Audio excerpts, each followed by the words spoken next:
అదే డిఫరెంట్ రోలే. నా కెరియర్లో చాలా సినిమాల్లో వెరైటీ చేశాను. ఇది చాలా వెరైటీ ఉంటుంది క్యారెక్టరు. సో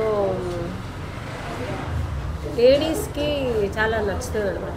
ఎందుకంటే ఒక అన్యాయం జరిగినప్పుడు దాన్ని నిలదీసి అడిగితే ఆ కోపం ఆక్రోషం అంతా ఆటోమేటిక్గా వస్తుంది మాకు. సో ఎంత సాత్వికంగా ఉన్నా ఎంత సహనంగా ఉన్నా ఒక స్టేజ్ దాటినప్పుడు ఆ లిమిట్స్ క్రాస్ చేసినప్పుడు ఎవరికైనా పౌరుషం వస్తుంది. సో అలాంటి క్యారెక్టర్ ఇది నాది. సో అదే క్లైమాక్స్లో మీరు చూసుంటారు. So different character. ఒక యాక్టింగ్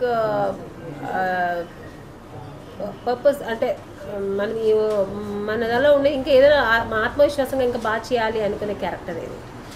సో యాక్టింగ్ స్కోప్ ఉన్న క్యారెక్టర్.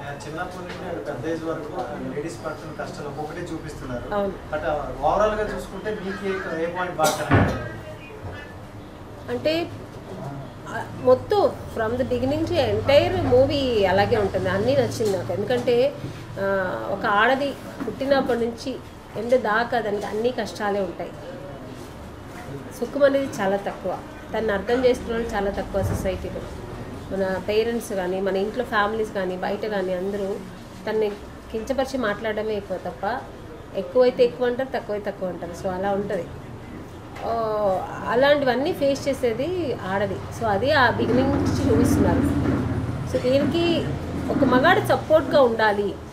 మగాడు తప్పు చేస్తే ఆడదికి ఎంత దానికి ప్రాబ్లం అవుతుంది అనేది ఈ సినిమాలో చూపిస్తారు. సో మగవాళ్ళు కానీ ఆడవాళ్ళు కానీ ఎక్స్పెషలీ కుటుంబ సమేతంగా వెళ్ళి చూసే సినిమా ఇది.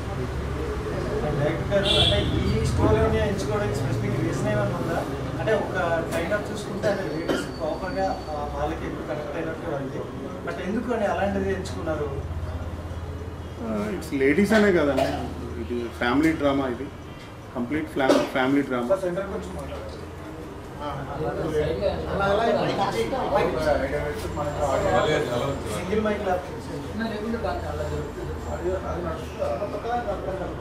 మీరు ఇటు వచ్చేసి ఫస్ట్ మామూలుగా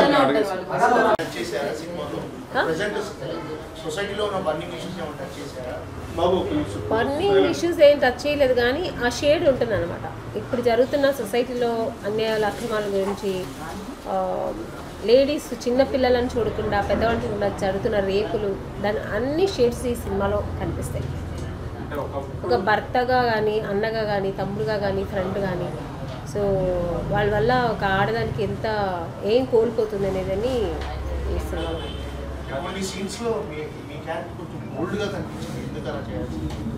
అంటే క్యారెక్టర్కి అవసరం కాబట్టి.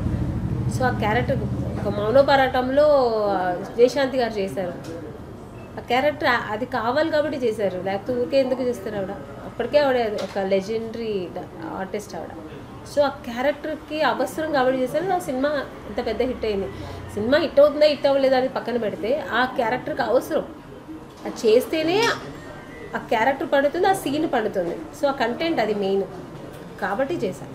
సీనియర్ యాక్టర్స్గా మీరు అంటే ఇంత ముందు పోల్చుకుంటే ఇప్పుడు సొసైటీలో మహిళల పట్ల ఉన్న విషయాలు కానీ ఇవన్నీ తగ్గాయి అంటారా, అలాగే కొనసాగుతున్నాయి? అలాగే ఉంది. ఇప్పటికీ నేను ఎక్కడికి వెళ్ళినా శుభలగ్నం ఆమని అంటారు తప్ప ఎక్కడా తగ్గలేదు.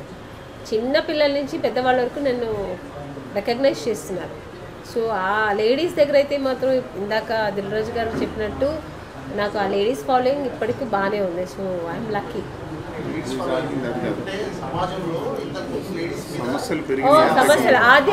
సమస్యలు అయితే పెరిగింది కదండి, తగ్గింది ఎక్కడ తగ్గింది? సమస్యలు ఇంకా పెరుగుతూనే ఉన్నాయి.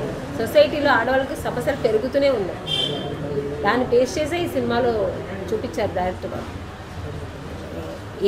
ఏ చోటుకి వెళ్ళినా, ఏ ప్రొఫెషనల్కి వెళ్ళినా, ఎక్కడ వెళ్ళినా సినిమానే కాదు, ఏ ప్రొఫెషనల్కి వెళ్ళినా ఆడదానికి సమస్యలు ఎదుర్కొంటూనే ఉన్నాయి.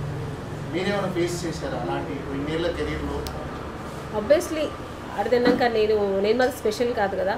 సో మాది ఒక మిడిల్ క్లాస్ ఫ్యామిలీ కాబట్టి మేము అవన్నీ ఫేస్ చేసుకుంటూనే వచ్చాము.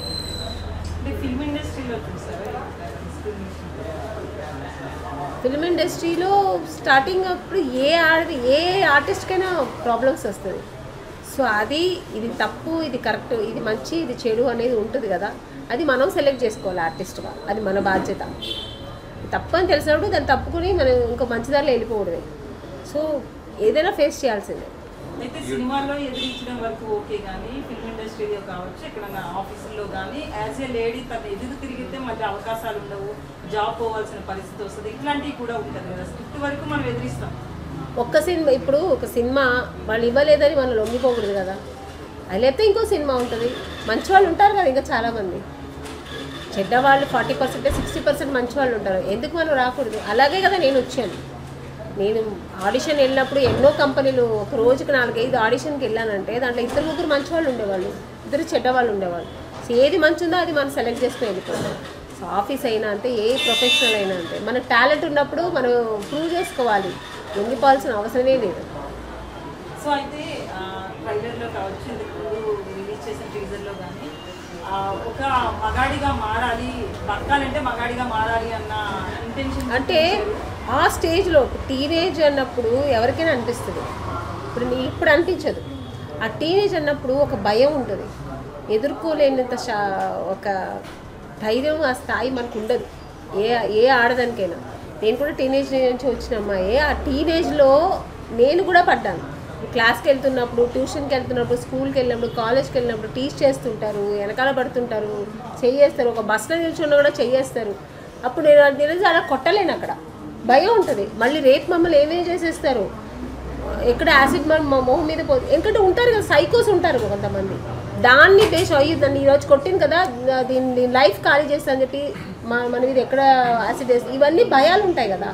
సో అలాంటప్పుడు ఏమనిపిస్తుంది, మనం కూడా మగాళ్ళ పుట్టుంటే బాగుండేది అనిపిస్తుంది. సో అదే ఆ సినిమాలో ఆ అమ్మాయి చెప్పింది కూడా, ఆ థాట్ మీదే చెప్పింది. మీరు అంటే ఆర్టిస్ట్గా ఉన్నారు, దానికి ముందు లైఫ్ కానీ ఏదైనా సరే ఎప్పుడైనా అట్లా అనిపించిందా, అరే ఎందుకు ఆడదానిగా పుట్టాను, నేను కూడా మగాడిగా పుట్టి ఇట్లా బతికేదాన్ని వాళ్ళలాగా అని? అంటే నాకు సినిమా ఇండస్ట్రీలో అనిపించలేదు. సినిమా ఇండస్ట్రీలో హీరోయిన్గా ఇలా ఉండడమే బాగుంది అనిపిస్తుంది. అదే నేను చెప్పాను కదా, టీనేజ్లో ఉన్నప్పుడు కొన్ని చిన్న ఎదుర్కొన్నాను కదా, అలాంటప్పుడు అనిపించేది నేను కూడా మగాళ్ళ ఉండాలి, నేను మగాళ్ళ పుట్టుంటే బాగుండేది. జంబలక్కడి బొమ్మలో ఉంటుంది కదా, అలా మారితే బాగుంటుందని అనుకున్నా. కానీ అది సినిమా తీసి చూపించారు డైరెక్టర్ గారు, ఎల్వి గారు. సో ఇప్పుడు సూర్య గారు అయితే బేసికల్లీ ఇప్పుడున్న జనరేషన్కి మీరు చూపిస్తారు అంటే ఇది నాది ఫినిష్ చేసేస్తాను. ఎన్నో సినిమాల్లో హీరోగా నటించి బ్యాక్ ఫస్ట్ ఎండిపోతుంది మీరు హీరోయిన్గా చాలా రోజుల తర్వాత చేసి ఇంతకు ముందు దిల్రాజ్ గారిని నాకు కూడా మంచి క్యారెక్టర్ మళ్ళీ మీ సినిమాలో చేయాలని అడగటం అనేది తప్పే ఉంది సార్. ఎందుకంటే ఆయన ఒక వెల్ విషర్. మా సినిమా ఇండస్ట్రీలో ఆయన ఒక స్టార్ ప్రొడ్యూసర్. ఆయన పైగా నాకు రీఎంట్రీ అయినప్పుడు నాకు ఎలా ఎంటర్ అవ్వాలని తెలియదు, ఎందుకంటే టచ్ లేదు నాకు సినిమా ఇండస్ట్రీ. సో అలాంటప్పుడు నన్ను రికగ్నైజ్ చేసి నేను ఎలా ఉన్నాను కూడా ఆయన చూడలేదు, అసలు ఒక్కసారి కూడా నన్ను చూడలేదు. వెంటనే ఆమ్ని గారనే నాకు ఒక క్యారెక్టర్ ఇచ్చారు, ఒక మంచి క్యారెక్టర్, చిన్నదైనా టైనీ క్యారెక్టర్ అయినా మంచి రికగ్నైజ్. ఎంసీఏలో మీరు చూసుంటారు, నాకు నాని గారు ఇద్దరు ఆ ఒక కాంబినేషన్ బాగుంటుంది, కెమిస్ట్రీ బాగుంటుంది. సో అలాంటి ఒక మంచి క్యారెక్టర్. మళ్ళీ బ్యాక్ టు బ్యాక్ మళ్ళీ శ్రీనివాస కళ్యాణం చేశాను, హలో గురు ప్రేమ కోసం చేశాను. సో అలా అంటే ఇచ్చిన తర్వాత నన్ను అందరూ గుర్తుపెట్టారు మళ్ళీ ఇండస్ట్రీలో. సో ఆమ్ని గారు ఉన్నారు, ఆమ్ని గారు మంచి క్యారెక్టర్ మళ్ళీ చేస్తున్నారని గుర్తుపట్టి మళ్ళీ ఫర్దర్ నాకు క్యారెక్టర్స్ వచ్చాయి. అలాంటి ఒక గాడ్ ఫాదర్ లాగా ఉన్నారు. ఆయన్ని నేను అడగడం నాకు తప్పు అనిపించదు. ఎందుకు అనిపిస్తుంది? మొన్న బాబు సినిమా చూసాం, చాలా అద్భుతంగా క్యారెక్టర్. ఈ మధ్యన ఏ సినిమా ఆమె బాగా కనపడుతుంది. సేమ్ టైం సీరియల్స్లో కూడా బాగా బిజీగా ఉండి ఎందుకు సినిమా ఛాన్స్ ఎందుకు తగ్గించుకున్నా, సినిమా ఎందుకు సీరియల్ ఎందుకు వదిలేదు, మళ్ళీ సినిమాలు గురించి రావడం ఫుల్ పెంచగా. అంటే సీరియల్ కూడా మంచి క్యారెక్టర్ ఉంది కాబట్టే నేను చేస్తున్నా. దాంట్లో కూడా నా క్యారెక్టర్ చాలా హైపర్ యాక్టివ్ క్యారెక్టర్. ఎక్కడ ఒక్క స్క్రీన్లో ఒక ఫ్రేమ్లో కూడా నేను లేకుండా ఉండదు, అంత మంచి క్యారెక్టర్. ఇప్పుడు ఎట్లా శుభలగ్నం గుర్తుపడతాను, అలాగే ఇప్పుడు ఎక్కడ వెళ్ళినా నాకు ఆ క్యారెక్టర్ గుర్తుపడుతున్నారు. ఆడియన్స్కి నేను చాలా దగ్గర అయ్యాను. సో అట్ ఎ టైం నేను ఈ సినిమాలు చేస్తున్నాను. సో రెండు నాకు ఈక్వల్, ఎందుకంటే సినిమా టీవీ రెండు నాకు ఇప్పుడు అమ్మ నాన్నలాగా. సో అలా వెళ్తూ ఉన్నాను. సో నాకేమీ మైనస్ అవ్వట్లేదు. నారి అనేది పవర్ఫుల్ కర్తవ్యం ఆ టైప్లో మిమ్మల్ని సినిమాలో ఉంచుకోవచ్చా?